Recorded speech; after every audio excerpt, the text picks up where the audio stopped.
Hello everyone, मैं हूं अरविंद यादव और आप देख रहे हैं परमार्थ इंडिया। तो बच्चों, अभी तक 11 लेक्चर्स कंप्लीट हो चुके हैं हमारे सॉल्यूशन के और दिस इज लेक्चर नंबर 12। तो बच्चों, काफ़ी सारी चीज़ें हम कंप्लीट कर चुके हैं। कॉलिगेटिव प्रॉपर्टी चल रही है और कॉलिगेटिव प्रॉपर्टी में हम 2 कॉलिगेटिव प्रॉपर्टीज कंप्लीट कर चुके हैं। This is third colligative property, that is depression in freezing point. बच्चों, RLBP कंप्लीट कर लिया था हमने, relative lowering vapour pressure. Second जो third elevation in boiling point, उसे भी कंप्लीट कर लिया। और ये थर्ड कॉलिगेटिव प्रॉपर्टी, इसके बाद एक लेक्चर और होगा थ्योरी का, शायद इससे ज्यादा और कुछ नहीं होगा, थोड़ा बहुत होगा और देख लिया जाएगा। ठीक है, तो अब बात करते हैं बच्चों थर्ड कॉलिगेटिव प्रॉपर्टीज की, और वो क्या है? डिप्रेशन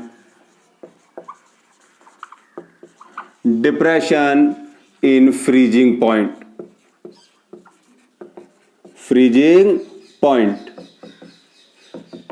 तो बच्चों, डिप्रेशन इन फ्रीजिंग पॉइंट को पढ़ने से पहले हमें यह मालूम होना चाहिए कि ये फ्रीजिंग पॉइंट क्या होता है, तब बात करेंगे डिप्रेशन की या डिक्रीजमेंट की। तो सबसे पहले बच्चों, हम डिप्रेशन इन फ्रीजिंग पॉइंट, ये कॉलिगेटिव प्रॉपर्टी है, ये तो हमें मालूम ही है, क्योंकि ये केवल और केवल number of particles of solute पर डिपेंड करती है। कितने सॉल्यूट के पार्टिकल इसमें डिसॉल्व में, उस पर डिपेंड करती है, और उनका नेचर क्या है, इससे कोई फर्क नहीं पड़ता। तो बच्चों, सबसे पहले बात करते हैं हम फ्रीजिंग पॉइंट की।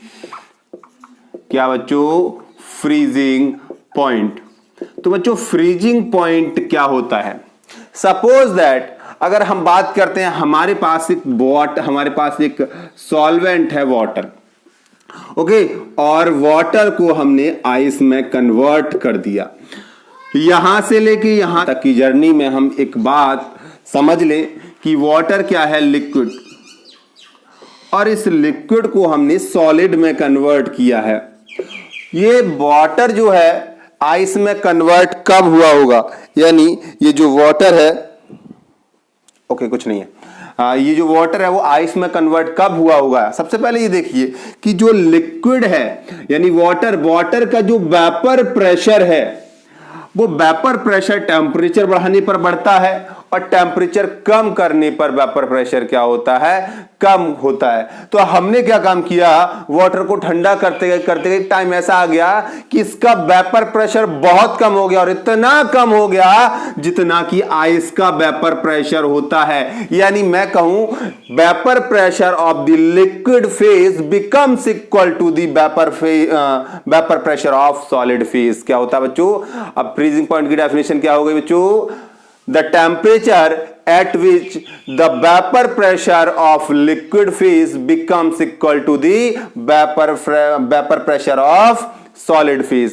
तो ये सॉलिड, लिक्विड, गैस 3 फेज हैं किसी की भी, तो हम बात कर रहे हैं लिक्विड और सॉलिड फेज की। सॉलिड फेज में जो वेपर प्रेशर होता है, उस वेपर प्रेशर के बराबर जब लिक्विड का वेपर प्रेशर हो जाता है, तब वो पॉइंट क्या कहलाता है? उस पॉइंट को क्या बोलते हैं? That point is known as freezing point. समझ में आ गई बच्चों? तो वेपर प्रेशर वाटर का क्या होगा? कम होगा टेम्परेचर कम करने पर, और एक टाइम ऐसा होगा कि उसका जो वेपर प्रेशर है वो आइस के वेपर प्रेशर के बराबर हो जाएगा।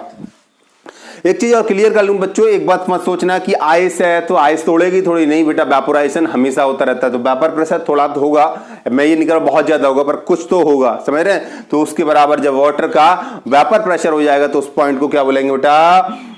Freezing point of water. Okay, तो बच्चों इसे लिखते हैं, इसकी डेफिनेशन क्या? फ्रीजिंग पॉइंट की।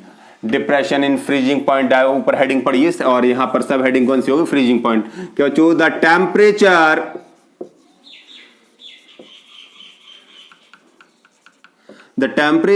Eight which the vapour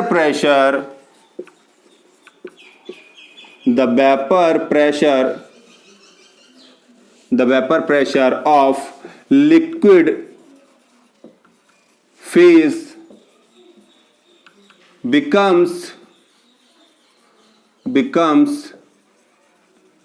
equal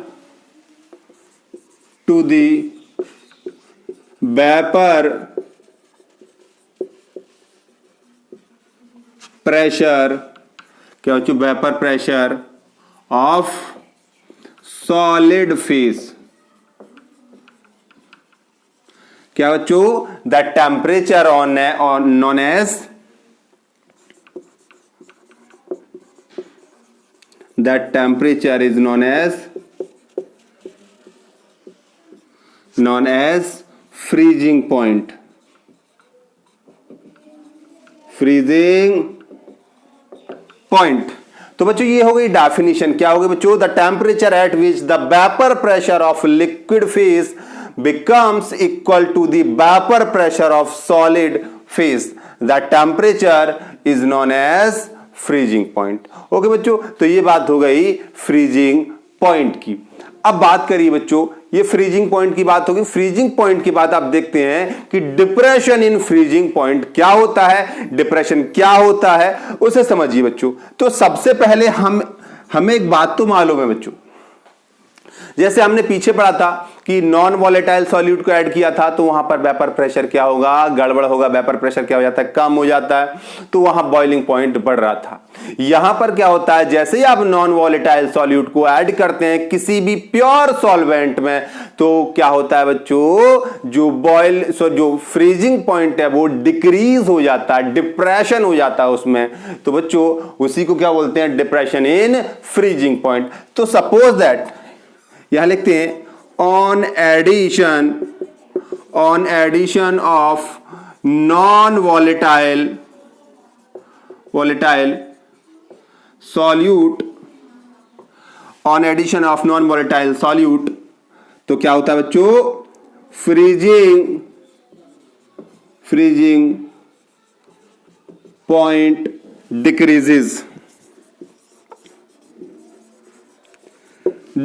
तो फ्रीजिंग पॉइंट क्या हो जाता है बच्चों, डिक्रीज हो जाता है। और डिक्रीजमेंट ही कैसे होगा, सपोज दैट अगर हम बात करते हैं T0F, अगर प्योर सॉल्वेंट का जो फ्रीजिंग पॉइंट है वो T0F है, ठीक है, और अगर उसमें नॉन वॉलेटाइल सॉल्यूट मिला दिया तो क्या हो गया बच्चों, ये TF।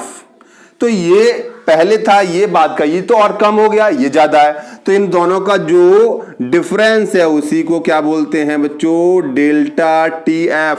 और यही डेल्टा TF क्या होता है बच्चों, डिप्रेशन इन फ्रीजिंग पॉइंट। और यही हो गया बच्चों depression in freezing point. Freezing point में कितना डिप्रेशन हो गया, यानी सॉल्यूट आपने जैसे ही मिलाया तो फ्रीजिंग पॉइंट क्या हो गया, कम हो गया। और कितना कम हो गया, ये देखो बच्चों, तो ये सॉल्वेंट का है, उसमें से माइनस कर दो सॉल्यूशन का, तो ये टोटल क्या होगा बच्चों, डिप्रेशन इन फ्रीजिंग पॉइंट।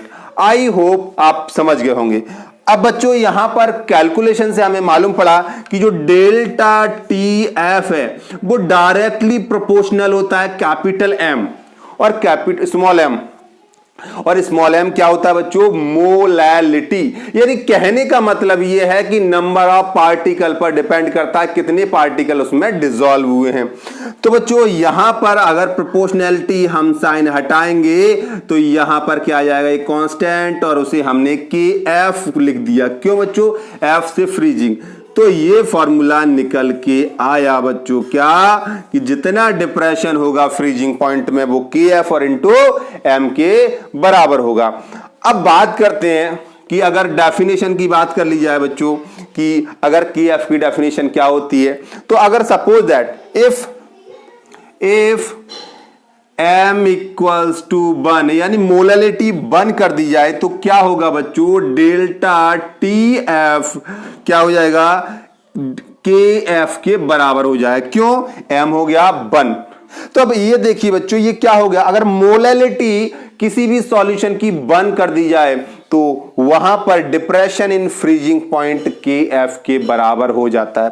और एक बात और सुन लीजिए, ये KF होता क्या है, तो KF होता है बच्चों, क्या बोलते हैं इसे, molar depression constant, MOLAL depression constant, या इसे क्रायोस्कोपिक कांस्टेंट भी बोलते हैं, और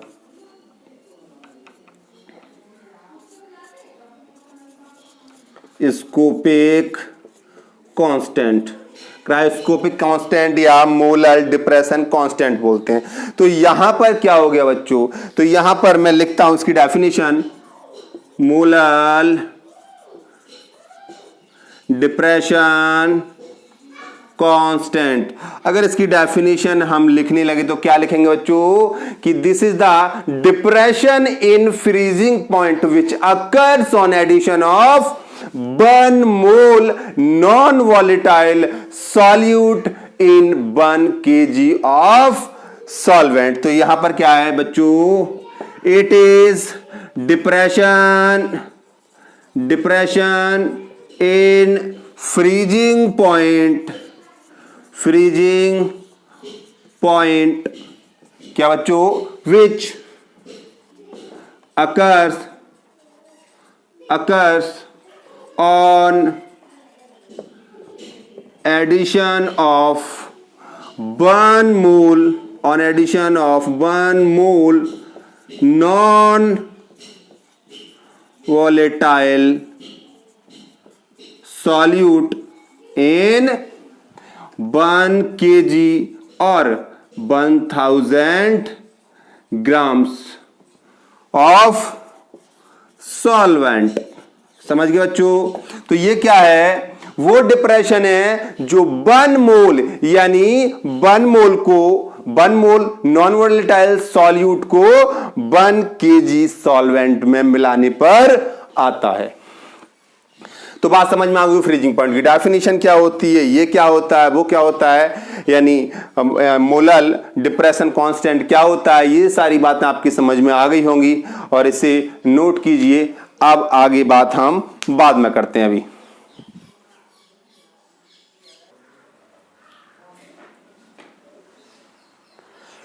तो बच्चों आप देखते हैं, इसे रेज कर देते हैं ऊपर से, ये एरिया यहां से रेज कर देते हैं। रेज करने के बाद यहां लिखते हैं हम। तो अब देखिए बच्चों, ये होगी इसकी डेफिनेशन।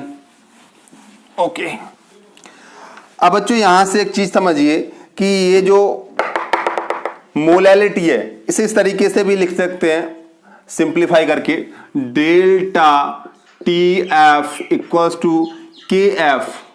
और ये क्या है, मोलैलिटी का फॉर्मूला क्या होता है, मास, ठीक है, mass upon molar mass into mass of solvent into 1000।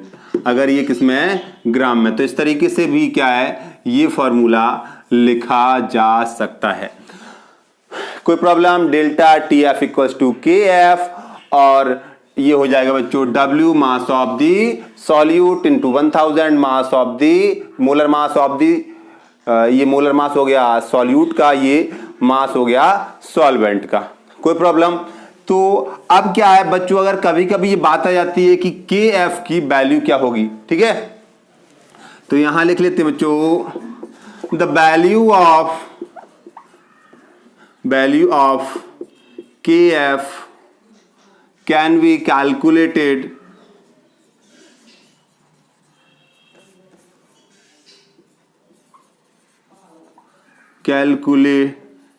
by want of equation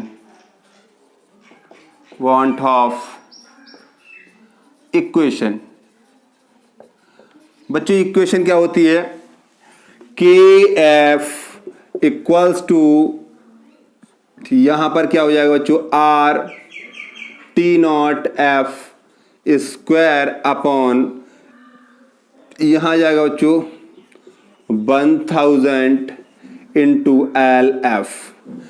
कोई प्रॉब्लम बच्चों, ये आ गया। अगर इसके अलावा ये फॉर्मूला, इससे क्या है, के एफ की वैल्यू निकल जाएगी। अगर यहां से ये फॉर्मूला, दूसरा एक फॉर्मूला होता है और होता है R T not F square, ये स्क्वायर है बच्चों, square upon 1000 into delta H F. यहां पर क्या होता है बच्चों, सॉरी, यहां पर कैपिटल एम। एक फॉर्मूला ये होता है। इन दोनों फॉर्मूला में डिफरेंस क्या है बच्चों, यहां पर आर क्या है बच्चों, R equals to gas constant, ये हो गया गैस कांस्टेंट। अब बच्चों ये एल एफ क्या हो गया, और टी एफ और बता दूं आपको, T0F क्या हो गया, ये हो गया freezing point, freezing point of pure solvent, pure solvent. और M, चलो ये ऊपर हो गया, नीचे यहां पर क्या, ये भी गैस कांस्टेंट है, ये फ्रीजिंग पॉइंट है, यहां पर M और ये अलग अलग है। M क्या है बच्चों, molar mass, molar mass of solvent, ये सॉल्वेंट का मोलर मास हो गया। नीचे क्या, डेल्टा F। अब डेल्टा F और LF ये समझनी बच्चों, ये LF और नीचे डेल्टा HF, ये क्या है बच्चों, लेटेंट हीट ऑफ फ्यूजन। अब दोनों में अंतर क्या है, ये लेटेंट हीट ऑफ फ्यूजन पर ग्राम, और ये क्या है बच्चों, लेटेंट हीट ऑफ फ्यूजन पर मोल। बच्चों इतना अंतर है, पर मोल में दिया हो तो नीचे वाला लग जाए, पर ग्राम में दिया हो तो ऊपर वाला लग जाए। तो इससे क्या काम कर सकते हैं हम, ये KF की वैल्यू जनरली मिल जाएगी आपको क्वेश्चन में, अगर नहीं दी हुई है तो इस तरीके से हम निकाल सकते हैं। अब एक काम की चीज और करते हैं, अब बनाते हैं बच्चों ग्राफ। ओके, तो ग्राफ बनाने के लिए बच्चों थोड़ा मुझे रेज करना पड़ेगा, कर दूं? ओके,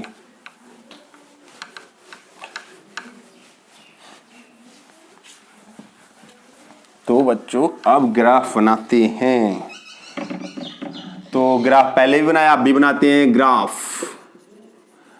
ग्राफ बिटवीन क्या बच्चों, vapour pressure, vapour pressure and किसमें होगा बच्चों, टेम्परेचर, दोनों के बीच में ग्राफ बनाते हैं। ओके, तो सबसे पहले जैसे लास्ट लेक्चर में बनाया, और हाँ एक बात और बता दूं मैं आप लोगों को, पूरी प्लेलिस्ट मैंने आई बटन में आपको दे रखी है, ऊपर से आप सर्च कर सकते हैं, सारी वीडियो सॉल्यूशन की सारी वीडियो प्लेलिस्ट में मिल जाएंगी, आई बटन में आपको मिल जाएगी। तो यहां पर बच्चों, यहां पर हमने इधर ले लिया वेपर प्रेशर, वेपर प्रेशर, और यहां पर टेम्परेचर, ये हो गया बच्चों टेम्परेचर। तो अब हम क्या काम करते हैं, हमने क्या काम किया, हमने ले लिया प्योर सॉल्वेंट। तो प्योर सॉल्वेंट का कोई ना कोई तो वेपर प्रेशर होगा, मान लीजिए ये हो गया। इसका मतलब ये है बच्चों, जैसे जैसे टेम्परेचर बढ़ाओगे वैसे वैसे वेपर प्रेशर बढ़ेगा। सिमिलरली अगर हम बात करें किसकी, अगर इसमें नॉन वॉलेटाइल सॉल्यूट हमने मिला लिया, तो नॉन वॉलेटाइल सॉल्यूट मिलाने पर सिचुएशन कुछ ऐसी हो जाएगी। ये नॉन वॉलेटाइल सॉल्यूट को मिलाने के बाद ये क्या बन गया, सॉल्यूशन। ये बच्चों सॉल्यूशन के लिए है और ये सॉल्वेंट के लिए है, समझिए बच्चों। अब यहां पर एक बात समझिए, वेपर प्रेशर की बात को याद करिए, हमने बताया था फ्रीजिंग पॉइंट के बारे में कि ऐसा टेम्परेचर जहां पर वेपर प्रेशर सॉलिड फेज का लिक्विड फेज के बराबर हो जाए उसे फ्रीजिंग पॉइंट बोलते हैं। यहां से मान के चलिए ये फ्रीज होना स्टार्ट हो जाता है, ये फ्रीज होना स्टार्ट हो जाता है। यहां पर हमने इस तरीके से ये फ्रीज हो गया। तो यहां पर देखिए बच्चों, पहले इस टेम्परेचर पर ये फ्रीज हो रहा था, अब क्या है, ये सॉल्यूशन को फ्रीज करने के लिए और टेम्परेचर क्या करना पड़ा, कम करना पड़ा, टेम्परेचर और कम करना पड़ा। तो ये क्या हो गया TF और ये क्या हो गया T0F, दोनों में डिफरेंस समझ गए। और यही डिफरेंस क्या होता है, डेल्टा TF, और इसी डेल्टा TF को क्या बोलते हैं बच्चों, depression, depression in freezing point. क्या बच्चों, depression in freezing point. I hope आपके समझ में आ गई होगी बात।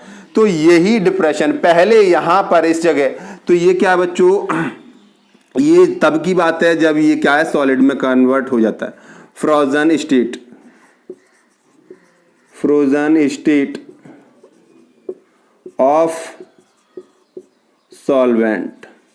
सही है, ये सॉल्वेंट की फ्रोजन स्टेट है, ये फ्रीज हो गया, तो ये यहां से फ्रीज होना स्टार्ट हो गया, यहां से जैसे जैसे टेम्परेचर कम करते लाए यहां पर आके फ्रीज हो गया, पर सॉल्यूशन का टेम्परेचर और नीचे लाना पड़ा तब जाके ये फ्रीज हुआ। तो ग्राफ को बच्चों दोबारा से देख लीजिए, यहां पर क्या टेम्परेचर लिया है, यहां पर क्या लिया है बच्चों, वेपर प्रेशर, और यहां से जैसे जैसे क्या है बेटा, ये क्या है, यहां से ये जो ग्राफ दिया गया है ये वेपर प्रेशर के लिए किसका, सॉल्वेंट का, और ये सॉल्यूशन का।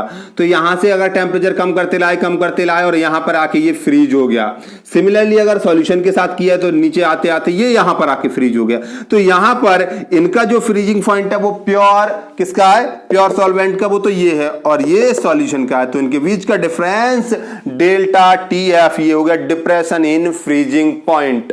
समझ गए बच्चों, ये इधर साइड वेपर प्रेशर, इधर टेम्परेचर। फिर दोबारा से देख लो, ये जो ग्राफ यहां से यहां तक दिखाया गया है ये फ्रोजन स्टेट ऑफ सॉल्वेंट है। सॉल्वेंट जब फ्रीज हो जाता है तब की बात है, यहां से ये यहां पर आके फ्रीज होना स्टार्ट हो जाता है, सॉल्यूशन यहां पर। तो इनके बीच का जो डिफरेंस है टेम्परेचर, वही क्या हो जाता है, depression in freezing point. I hope you understand, सारी बातें आपकी समझ में आ गई होंगी। तो बच्चों वैसे मैंने पहले ही बता दिया था कि बाकी जो चीजें हैं पूरी की पूरी प्लेलिस्ट आपको आई बटन में मिल जाएगी। और बच्चों पढ़ते रहिए, मुस्कुराते रहिए। हाँ, चैनल सब्सक्राइब नहीं किया है तो उसे भी सब्सक्राइब कर दो, क्योंकि वीडियो कंटिन्यूस वे में आने वाली हैं, एक के बाद एक चैप्टर जब तक हम कर सकते हैं। ओके।